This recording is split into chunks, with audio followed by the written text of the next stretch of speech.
My box of Go Fast bits has arrived. I'll just start assembling and explain a little bit about my choices as I go.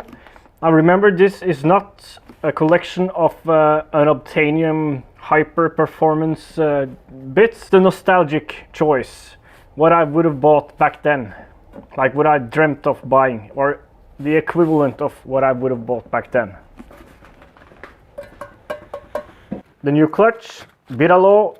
This is like state of the art. Currently taking a bath in oil, has been since yesterday, so should be soaked well enough. So that's the first thing we'll get in there.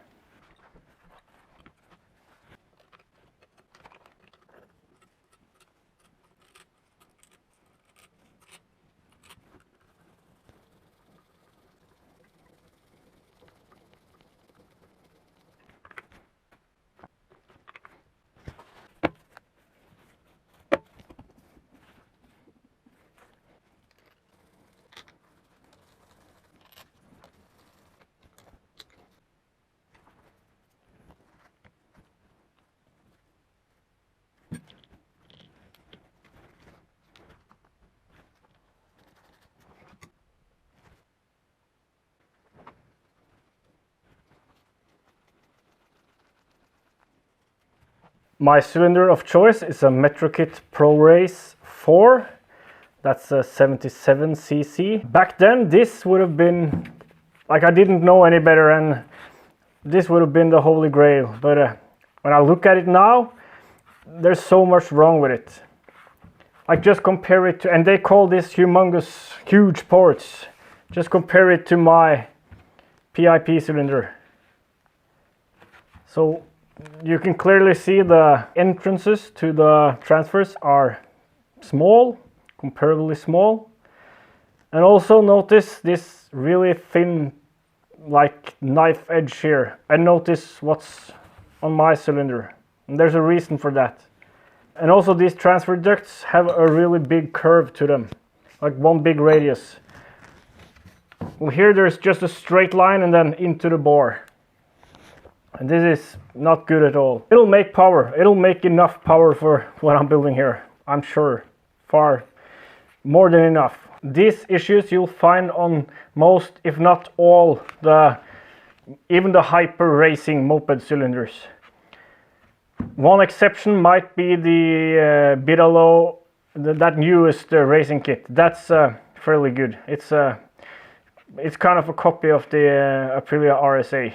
It's kind of a copy. There's a lot of things missing, and it's not perfect, but it's much better than this.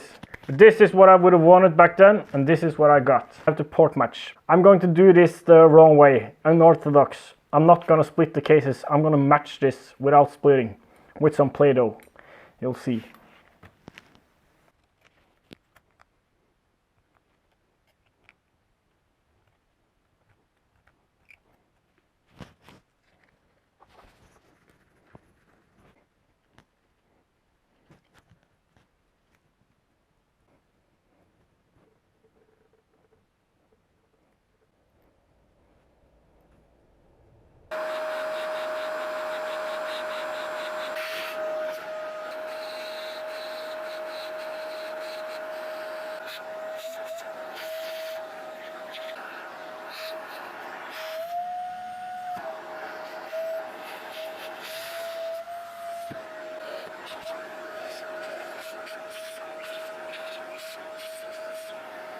The piston is fine.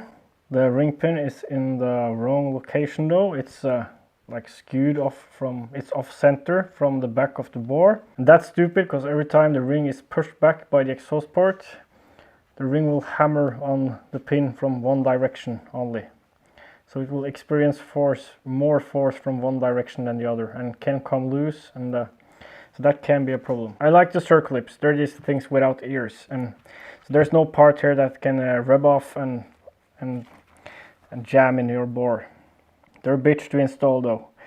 Should really make like a conical installment tool, but it's not that often I do it.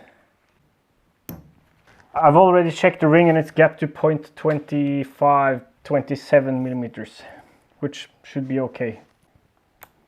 Okay, let's get the cylinder under with one of these supplied gaskets. I'll choose one in the middle of the 4 that's supplied, and we'll check the squish. Metrokit recommends 0.85 millimeters, which is really excessive for a 40 millimeter stroke. I'm going more for a 0.5 millimeter.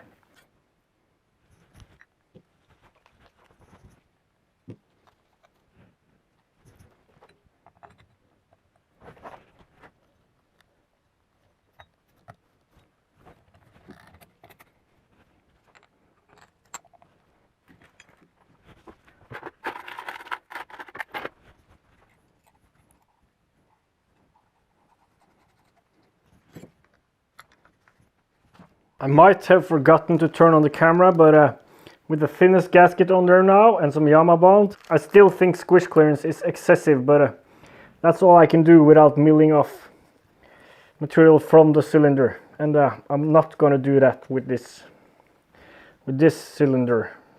Like, this is going to be like a day, not a daily driver, but not a all-out race bike, but a thing I can use at rallies that's fairly reliable.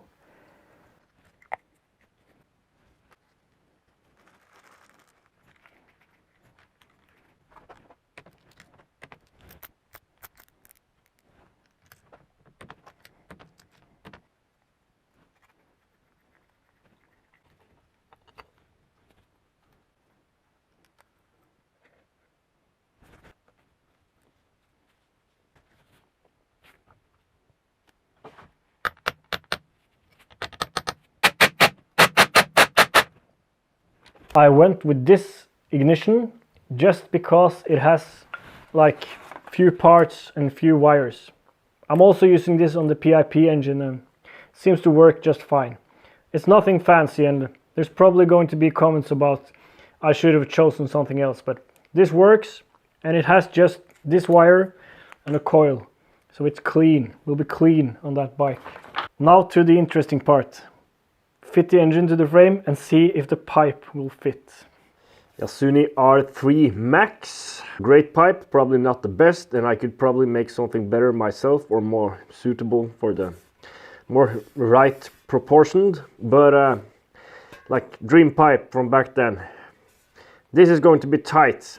I knew that from like the beginning I started thinking about this project. It's going to be tight. We'll need to do some modifications. Didn't come with the flange fitting the cylinder. Like, there were nowhere did it state that the Metrokit cylinder used a different mounting flange. So this is the stock, like it fits a stock Derby cylinder, but it does not fit the Metrokit because it has just a flat flanger. Doesn't matter because I will have to modify this anyway. Two options here, either mounting it to the side like this, which gives me no clearance at all. Mounting it on the other side or more directly under the engine. And that's even tighter. So there's like, I think with the front tire on the ground, it would be zero clearance here. So we'll need to shorten this adapter thing and make it angled differently.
Okay. I've used pieces of bracketry that came with that pipe. There was a lot of brackets, so I just chose I chose those who would like suit my needs best and bent and modified them. And now I'm like bracing that main piece there. I'm getting better at TIG welding, slowly. The silencer, it's in a pretty cool location, in my opinion. Looks like maybe one of those Japanese like crazy cars. Can't remember what they're called. There's that PWK carb with a 40-degree float bowl. It's a Yoshimura clone without the Yoshimura fancy like perforated needle and stuff. Needed an intake, so I'm quickly doing that in CAD and machining on the CNC mill. Probing with that Slavtech automatic probe, which works just perfectly. Saves a lot of time and it's more accurate than doing it by hand or manually.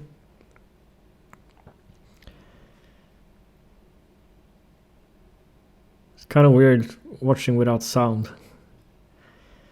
So here I made a big mistake. As you can see, I matched that intake to the reed block or the hole in the reed block, but not to that intake that came with the carb, and of course that won't seal. So I had to make a new one. So this is the new one. And I'm drilling holes and tapping holes for mounting that small intake on top of it. So this is kind of an adapter plate between the reed block and the intake. Making a gasket, didn't bother with bringing out the laser cutter for this small gasket. Would have taken more time to draw it up than just do it by hand. Just doing it by hand is often quicker than using like a CNC machine, or if it's just a small thing. I'm smearing oil on the gasket before I install it. That's so that it's like, I feel that maybe it will seal better from the get-go, and also if it stays on there for a long time, it won't stick as bad and rip when you disassemble. I found that in the reed valve I removed from the bike. So if I would have just gone with the stock reed valve and tried it, that could have ended really badly. Really. I'm cringing from just watching myself holding it over that gaping hole. Mounting the new intake or adapter plate with an intake on top. It's kind of nice, that little intake stub there where it has adjustment sideways too, so you can orient the carb. And I went with this carb because of, you can see now that there's like there wouldn't have been room for a carb in the right location, and it like to make the intake not so very long, I needed a carb that could sit at a steep angle. Like that. It's not ideal with that long piece of tubing there, but it works. Kickstarter, check in to see if so that it's clearance for the Kickstarter. Would have been kind of bad if it weren't. Throttle cable and throttle grip installed. This is not like fast action throttle grip, so we have to almost twist it all the way around for full like wide open. I really stretched that piece of tubing on there. Like it might rip, but we'll see. So I'm doing up the hoses for the cooling. I'm mounting the gear shift lever, and check in to see if the gears work. I hadn't checked that before. This was the first time. Mounting the coil and making a big mess while filling up the radiator. This radiator is meant for to have an expansion chamber, so I'm filling through that.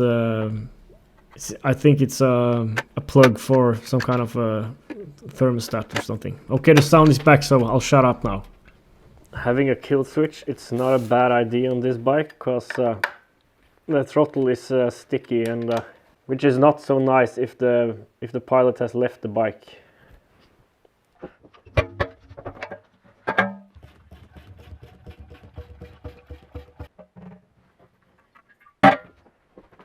we're at the point where we can start it for the first time and see if there's anything wrong. There's no leaks or anything. So we'll start it and then I'll bring it outside and I'll give you a little walkthrough.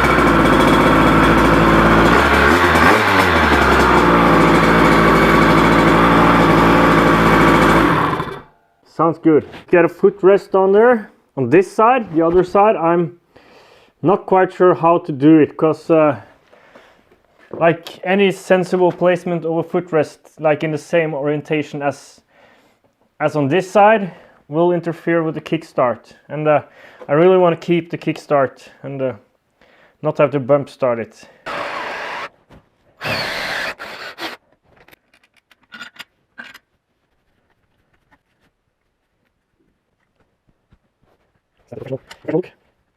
I've ordered new chain tensioners. I've got one on this side and it's missing on the other side there. Make the best of it.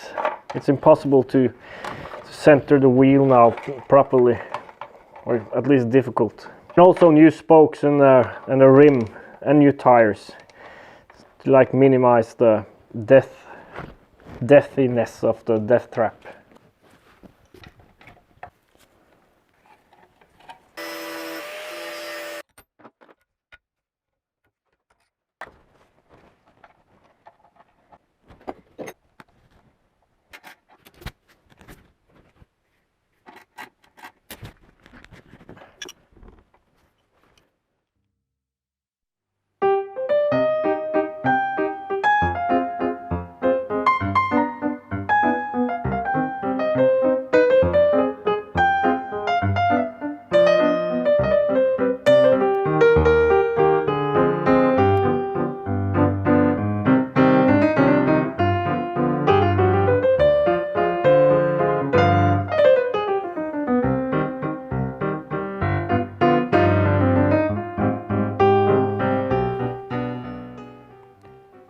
It's perfect. Just what I would have wanted back then. I'm a bit concerned for the ground clearance though, and really think I should jack up the front. We could put in some like spacers here, and I guess these are the shocks. These are the front shocks. This length of just a spring, and I've just cut them. NSU Quickly 57, slightly modified. It's a Derby. Is it called EBS 50 something? I think that's the Euro 2, so not the latest Derby engine, but the one before that, also called Rabasa. Sounds like it's Spanish, maybe made in Spain. I consider it one of the best like bases for tuning, and that's because it has a wide stud pattern, so that you can fit a proper exhaust port on there. Like the studs aren't in the way of the exhaust duct. Carb, the neighbor's cat is coming. The carb is I bought it from Maxiscoot. It's a PWK with a 40-degree float bowl. It's a clone of the Yoshimura carbs, kinda, but it doesn't share that special like perforated needle and that technology. Yasuni R3 Max pipe, because like that's like a Yasuni, really like a racing Yasuni pipe. That's what I would have bought back then if I had the money, and it really looks like it looks the part. And I like the like stupid orientation of it in the frame. I think that's a Derby radiator. It's maybe too small, but it's like if I can get away with it, it's okay, because it looks better with a small radiator on there. The throttle is sticking, so we have this dead man's switch, as they're called in Norway. So if I fall off, it shuts off. Let's start it and see and just listen to it, see if it moves. And I really need to space up the front before we take it for a test ride, so that we don't just like ding the pipe at first immediately.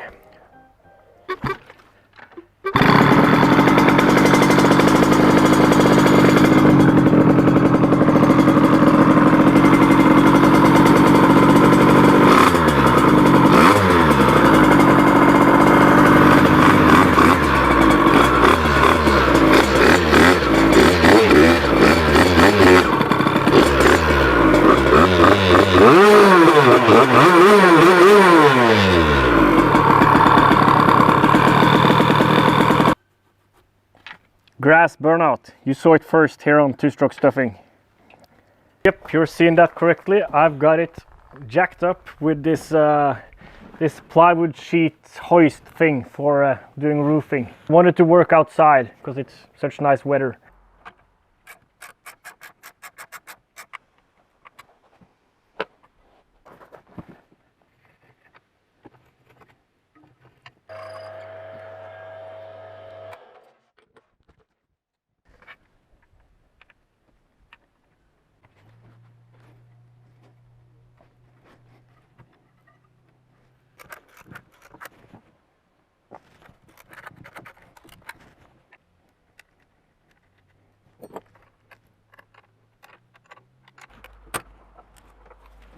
Still really low though. I know the new tire is a slight bit taller, so that'll help, but this should work for a little test ride. I'll switch over to the GoPro now. Sound is fucked from flood coolant in the mill. Sorry about that in advance. And I know this is not a proper helmet. It's the only one I've got the GoPro mount on at the moment. And we're just doing a quick spin to see how it behaves. I don't want to risk it with that rear tire. Not for my own safety, but I don't want to wreck the hub with all those loose spokes and stuff.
That was more scary than I expected. Shit, this will be fast. I need that new wheel though, because it's like riding a It's like riding a boat while someone else is turning all the time. And yeah, like I built a death trap, but I don't want to die. See you next time.